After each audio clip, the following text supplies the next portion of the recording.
Gaman að vera með ykkur. Já, umbreyting ákvörðun og hvaða ákvörðun tekur samviskubits þjökuð mannskepnan umbreytingu í hverjum einasta janúar hvert ár. Hverinn inni setti sér nýársheit. Og hvert tengdist það heilsu, líkamlegum umbreytingum. Það er nefnilega sem rannsóknir sýna. Nú, nýársheit og syndaaflausn það sem við setjum okkur. Við tökum mataræði náttúrulega í algjöra klössun, alltaf í janúar. Við förum á heilsudagana, við skiptum út samsölubrauðinu fyrir plöntuspírað hrökkbrauð. Við tökum nýmjólkina, beljumjólkina út fyrir plöntumjólk og þá auðvitað í leiðinni hreinsum við út úr skápunum allt sem við keyptum á heilsudögunum í fyrra, sem farið að mygla. Þannig að þetta við ætlum að fara í ræktina. Ræktin tekin í yfirhalningu, við erum megapeppuð, við ætlum að mæta 4-5 sinnum í viku, markmiðin fara með himinskautum. Og það sem við sjáum að vindurinn yfirleitt úr blöðrunni svona í kringum páska. Það það sem rannsóknir okkar sýna, að meira segja svona megnið af fólkinu farið að tínast verulega út hann í kringum valentínusardag. Það eru konfektkassarnir sem þeir heilla meira heldur en svitastorkinn ræktarsalur.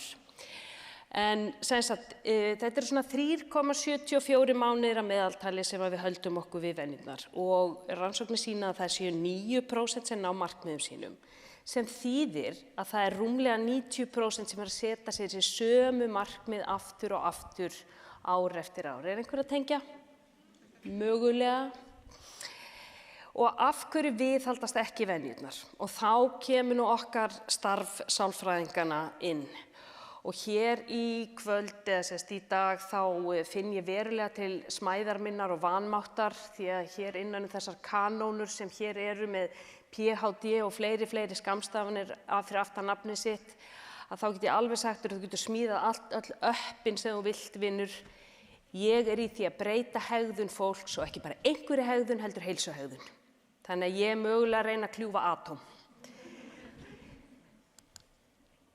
Og þá þurfum við að skoða vanafræðin, hvernig verður hegðun að venju. Við ætlum okkur heimsyfirráð eða dauða í janúar, oft í september líka. En vanafræðin sýnir okkur að það séu hænuskrefin sem blífa, en ekki þessi heimsyfirráð. Og hvernig verður hegðun að venju? Nú, við erum með þessi 4 lögmál hegðunarbreytinga. Við sjáum einhverja vísbendingu í umhverfinu sem þá til dæmis eins og að sjá kökur í skál. Við löpum fram í kaffistofunu og það eru kökur í skál og heilinn í okkur túlkar. Heyrðu, síðast borðum þessar kökur, það var gaman. Þannig að við teygjum okkur í, það viðbragðið okkar, það hegðunin, við setjum hann upp í munnin og hvað fáum við? Við fáum verðlaun sem heitir dópamínrúss allan líkamann. Mjög líklega mun þessi hegðun verða endurtekin af því að hún var verðlaunuð. Hegðun sem verðlaunuð, hún festist í sessi. Og við getum notfært okkur þessi 4 lögmál til þess að hjálpa okkur að gera hegðun að venju. Með því að gera hana auðvelda, augljósa og aðlaðandi. Þekkið þið íþrótt sem heitir krulla, curling. Já, þetta mjög einkennileg íþrótt. Þarna einhverjir menn sem í einhverjum svona skrautlegum búningum, 4 að skúra gólf og einn hendir einhvers konar uniti, þið sjáu þekkingu mína á þessari íþrótt. Það sem við erum að gera í dag að við erum að skúra með því að gera hegðun okkar auðvelda, augljósa og aðlaðandi. Við erum að finna til öll æfingafötin, við erum að setja æfingatöskuna fram, við erum búin að finna allt niður í sokka og nærbuxur. Hversu oft hafið þið staðið í búningsklefanum ekki verið með hreina nærbuxur? Hin minnsta mótstaða getur orðið til þess að við hættum við. Og hegðun verður ekki að venju. Þannig að við erum að skúra svo að framtíðar sjálfið okkar bara slæti inn í heilsuhegðuna, rétt eins og í krullu. Og við erum að gera hana auðvelda, við erum að gera hana augljósa, við erum að gera hana aðlaðandi með því að verðlauna okkur, við getum fengið okkur prótínshake eftir æfingu, við þurfum að festa hana í sessi. Nú, Við viljum mastera mætinguna og yfirleitt erum við ekki að huga að því að bara hin minnsta mæting, hún skiptir máli. Það þessi hænuskref.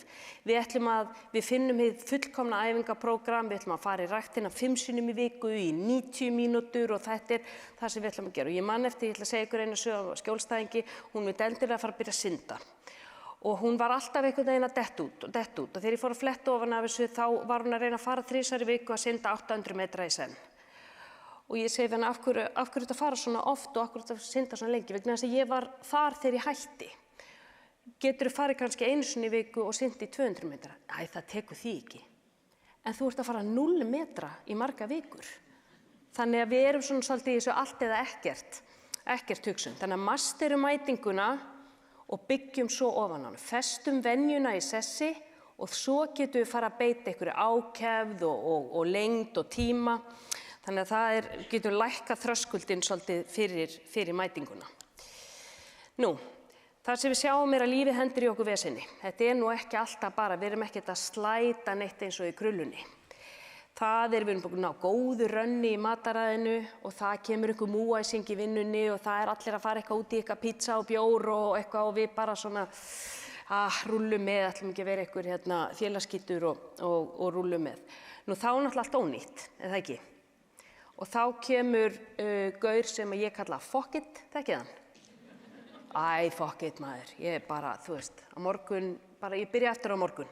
Og við fyrum heim og eftir pizza kvöldið og fáum okkur Pringles og þú veist, þetta á morgun, þið vitið það svona vítt þar sem allar syndir fara og deyja, að hvernig við bregðumst við því að þessi á morgun teygist oft fram á mánudag og fram í næstu viku og jafnvel bara fram á 1. janúar 2027. Þannig að hvernig bregðumst við hindrunum, hvernig bregðumst við því þegar lífið hendir í okkur vesinni, þá segi ég, ef það eitthvað sem ég taki með ykkur í dag, ekki missa tvisvar. Næsta máltíð verður góð. Ég fer á æfingu aftur á morgun. Þannig ekki missa tvisvar. Nú, oft hugum við ekki nógu vel að umhverfinu, þessu físíska umhverfi. Umhverfi ósýnilega höndin sem stýrir hegðun. Hvaða valkostum erum við umkringi okkur með í eldhúsinu? Og ég segi, úr sjónlínu úr sálinni. Out of sight, out of mind. Það sem innan seilingar, það fer ofan í vélindað. Þannig að við getum alveg séð hvað erum við að setja, hvað fyrsta sem lemur á glyrnuna þegar við opnum skápana, það eitthvað hollt eða það eitthvað óhollt. Síðan það þetta félagslega umhverfi. Hvernig vitið einhverju CrossFit? Hafið engar áhyggjur, hann mun segja ykkur það.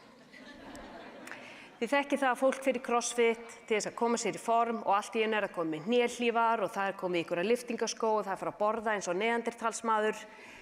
Það sem CrossFit gerði var að búa til samfélagi kringum það að hreyfa sig. Það sem að sú normaliseraða hegðun sem við viljum taka þátt í, að hún samþykkt innan þessa hóps. Þannig að við getum annaðhvort búið til hópa eða farið inn í hópa þar sem að okkar hegðun sem við viljum framkvæma, að hún normal. Nú, raunveruleg umbreyting felst í að breyta sjálfstalinu, að breyta sjálfsmyndinni. Markmiðið rauninni ekki að hlaupa maraþon, markmiðið að verða hlaupari. Þannig að við viljum vera ræktarpési og heilsumelur. Og þá bara hver einasta heilsusamlega máltíð og hver einasta ferð í ræktina, hver einasta æfing verður greitt atkvæði fyrir þá sjálfsmynd.